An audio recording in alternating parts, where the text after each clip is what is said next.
Greetings, film fans. John Campy here with a quick AMC movie news break. Now, we all have comfort foods, foods that aren't necessarily the best, but they make us happy even just when we think about them.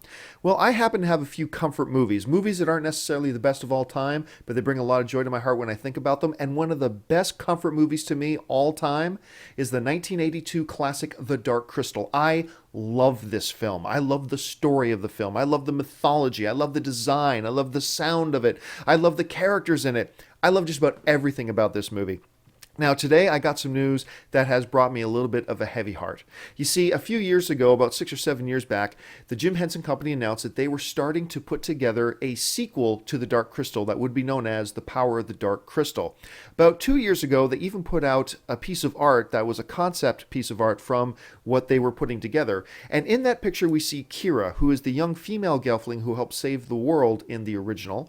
And now we see her much further in the future, and she is the empress of this world that they helped save in the original.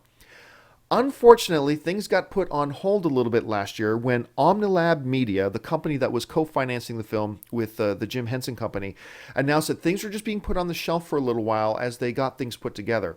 But now, Entertainment Magazine Playlist has announced that Omnilab has pulled out of the project altogether, and for all intents and purposes, The Dark Crystal 2, The Power of the Dark Crystal, is dead. Apparently, there will be no sequel to The Dark Crystal. And for people like me, that's a pretty heavy blow because I've been looking forward to this thing a lot. Now, there is some speculation going on that Omnilab Media's film that they financed last year, Killer Elite, with Jason Statham, Clive Owen, and Robert De Niro, a film I actually kind of liked, but didn't do well at the box office.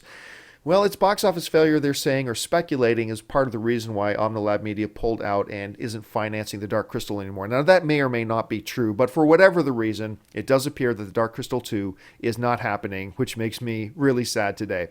Listen, folks, don't forget, you can buy your movie tickets, get theater and showtime information every day, 24 hours at amctheaters.com. Also, don't forget to follow us on Facebook at AMC Theaters, follow us on Twitter at AMC Movie News, and don't forget to subscribe to our YouTube channel. Well, that'll do it for me right now. Don't forget to follow us next time, and until then, bye-bye.